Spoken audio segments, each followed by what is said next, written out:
Hey, it's Skeery Jones from Elvis Duran in the Morning Show, and welcome to another football Schweid Sunday. We finally made it through the week, and here we go again.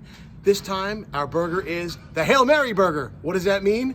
Either it's going to be a huge success or a huge failure. These are the ingredients, and we are ready to roll. Hey, Tony, hit me with the cooking spray. Ooh, baby.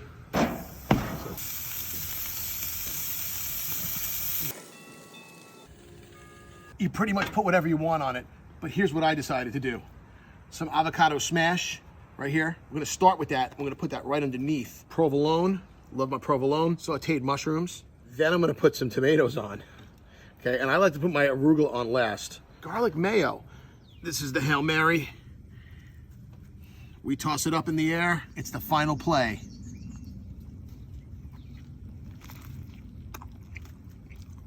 Touchdown! We have a winner. Thank you so much for joining me on Schweid Sunday. This has been great. Get ready for the game. I'm talking with my mouth full. I probably should wipe my mouth. I appreciate you joining us here. Tell all your friends to follow at Schweid Sons right here on Instagram, and make sure you leave your comments as you always do.